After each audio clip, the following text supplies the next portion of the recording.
There was a window in snowmobiling when everything worked. The trails were expanding. The machines were getting genuinely better every single year, and three manufacturers were in a full war with each other, not for features, not for financing deals, but for outright performance. That window lasted about 14 years. And when it closed in ways most riders never even noticed until the damage was already done. I'm not going to tell you a story about the 1971 boom or the oil crisis crash. You've heard that.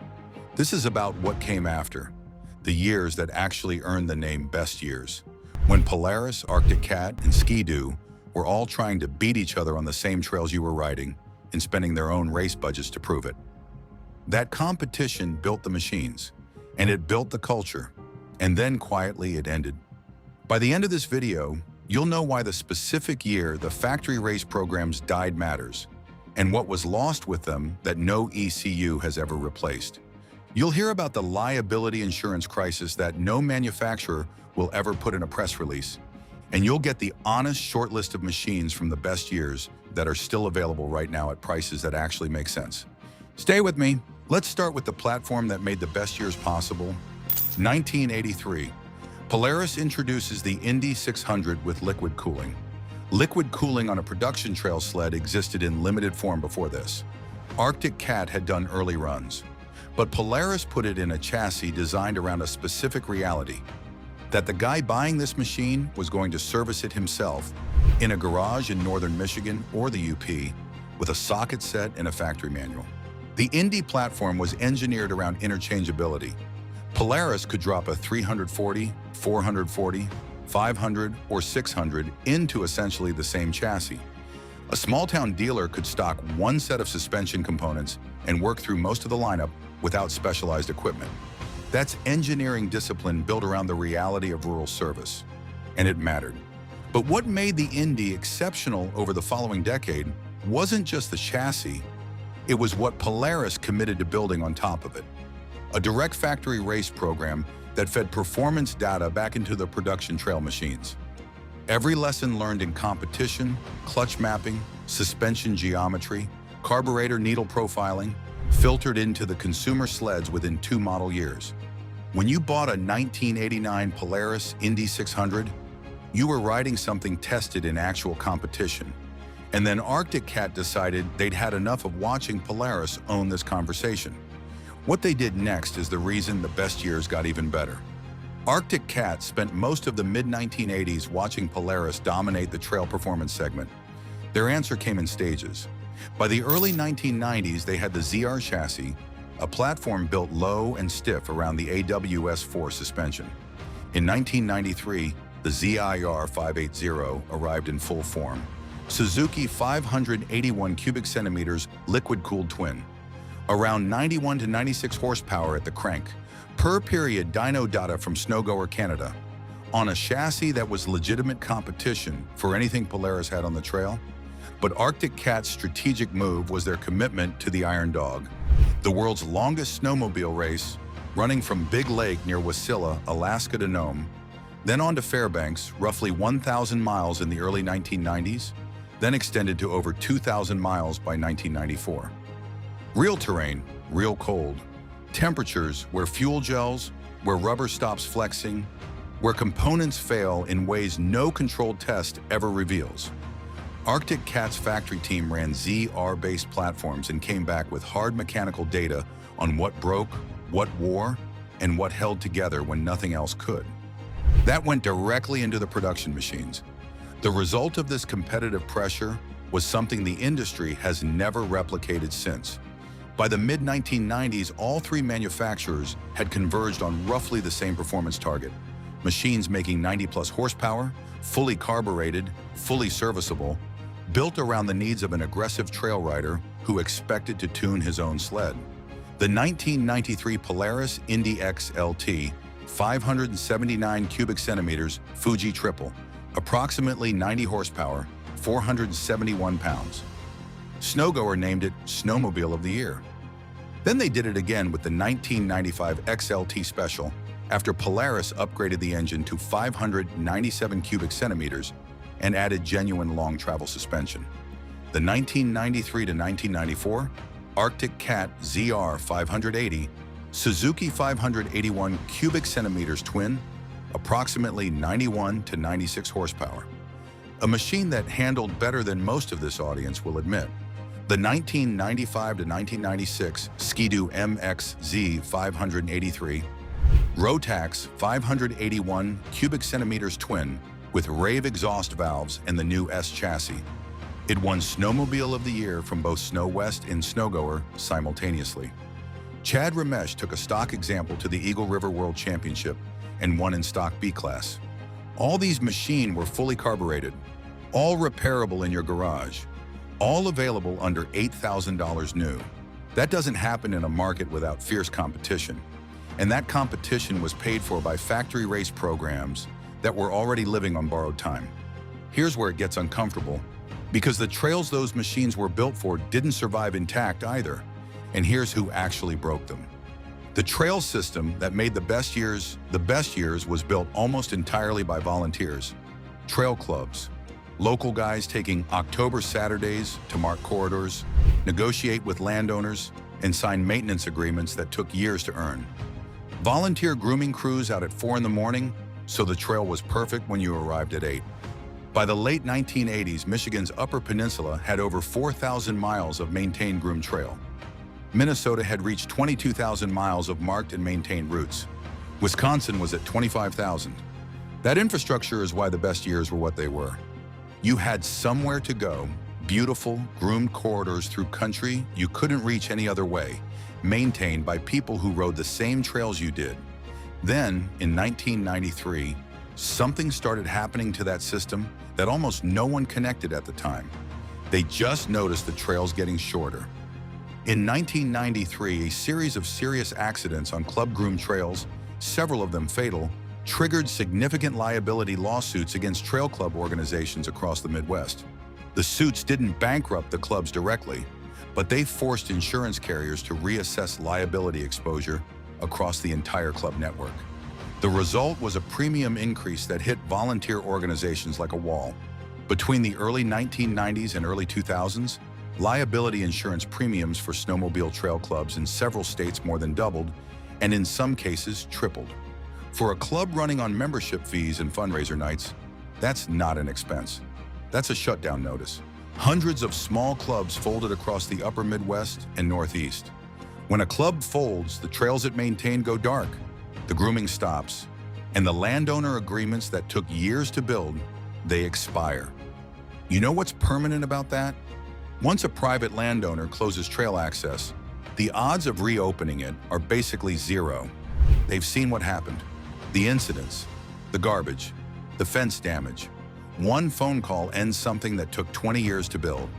The ISMA worked to create group liability programs that regional clubs could access at managed rates specifically because of what the insurance crisis destroyed.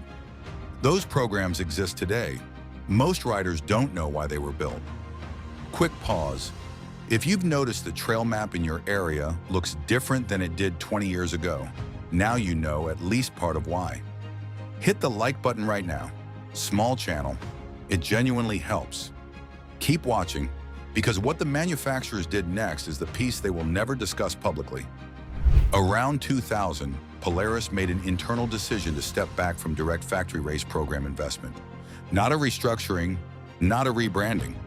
A pullback from the competition-driven R&D model that had been producing better trail sleds year over year since the early 1980s. The business logic wasn't hard to follow. By that point, Polaris's ATV division had grown to nearly 40% of company revenue. The RZR side-by-side was in development. The internal financial case for race spending in a segment that only needed weather to sell didn't hold up against what the off-road category was promising. The engineers who still cared about sleds pushed back. This is known inside the company. They didn't win the argument. Arctic Cat wound down serious factory race investment by the early 2000s as well. Ski-Doo maintained a presence longer, but BRP's corporate priorities had already shifted hard toward Can-Am and Sea-Doo. Here's what actually disappeared when those programs ended. For nearly 2 decades, the race programs had been serving as R&D departments that companies with tight margins couldn't otherwise fund. Every performance breakthrough, clutch weight profiling, Pipe resonance tuning, suspension bind elimination came out of competition budgets and got validated under race conditions before going into your trail sled. Once that pipeline closed, the trail sled stopped getting better through competition. It started getting better through features. Digital dashboards, heated grips as standard, ride-by-wire throttle, features that cost more to engineer, more to produce, more to buy, and more to fix. That's the inflection point nobody put on a calendar. The best years didn't end because of bad snow. They ended because the competitive pressure that was making your trail sled faster and lighter every year was quietly switched off in boardrooms that had already moved on to other products. Drop a comment right now. What's the last model year where you noticed your sled was genuinely, meaningfully better than the year before? Not more expensive, actually better. I want to see what range people are thinking. Now, the part you all have been waiting for. The good news, the machines from the competition era are available right now at prices that still make sense. And unlike the true vintage machines from the 1970s, most of them have parts you can still source without a specialist. The 1993 to 1996 Polaris Indy XLT. This is the Indy chassis at its best. 7 years of refinement behind it by then. The Fuji triple well understood. Aftermarket support that's deep and documented. The 1993 started with the 579 cubic centimeters. The 1995 upgraded to 597 cubic centimeters with full long travel suspension, Snowgoer Snowmobile of the Year both years. A clean, solid runner is selling in the $2,200 to $4,000 range right now. The factory service manual is a free PDF download kept alive by the vintage Polaris community. The 1993 to 1997 Arctic Cat ZR 580, the carbureted version, not the EFI. Suzuki 581 cubic centimeters twin, approximately 91 to 96 horsepower, fully tunable with dual Mikuni carbs that you can jet and adjust without software. The ZR chassis handles better than its reputation, available in the $2,500 to $4,500 range for a solid runner. If you've never heard a high-revving Suzuki twin at full pull on a groomed trail, find one. The 1995 to 1998 Ski-Doo MXZ 583, before the REV chassis, before direct injection, before proprietary diagnostics. The MXZ on the S chassis with the Rotax 581 cubic centimeter twin and rave exhaust valves is a machine Ski-Doo got genuinely right, man. If you are actually serious about these machines, let me give you some more tips. First of all, get the factory service manual before you talk to any seller, not the owner's manual. The full service document, torque specs, jetting charts calibrated by altitude, suspension measurements, exploded diagrams. For any of the 3 machines we just talked about, these exist as free digital files kept alive by the vintage sled community. Snow West Forum Archive and Arctic Chat's resource section are your 2 best starting points. If you can't find a manual for a machine you're considering, that's telling you something about long-term support. Think carefully before you commit. Second, do a cold compression test, both cylinders. You're looking for at least 120 pounds per square inch per cylinder with both sides within 10% of each other. But also do this. Pull the plugs after a full cold soak and read the electrodes before the first start. A 2-stroke that's been running rich, burning excess oil, or running cold tells you everything on the plug face, more than most modern software can. Third, your Trail Club membership is the most underrated thing in snowmobiling right now. The trail access your club maintains is only legally protected through organized club structure. As an individual rider, you have no standing to maintain or defend a landowner agreement. As a funded trail club with documented liability coverage and a maintenance record, you do. The insurance programs that exist today to help clubs access managed rate liability coverage exist specifically because the crisis of the 1990s destroyed so much of what had been built. Use them, fund them, tell the next guy about them. Lastly, if you are free, please put a younger person on one of these machines and let them see what mechanical transparency actually feels like. Not as a nostalgia pitch, as a demonstration. Show them how the carburetor works. Show them how to read a plug. Show them that this machine has no locked ECU, no proprietary key, no dealer required to understand what it's doing. A certain kind of person responds to that immediately. The person who would have been building this culture in 1975 if they'd been born then. That person is the pipeline this sport needs. The best years are not coming back, but the machines that define them are still out there. The trails can still be rebuilt. The machine was never the point. The point was what you could do with it, who you did it with, and the fact that it was entirely yours. I want to hear two things from you. One, what's the machine from your best years? Not your first sled, the one you'd have back tomorrow if the right example showed up at the right price, year and model. Two, is your local trail system in better or worse shape than it was 20 years ago? Be honest.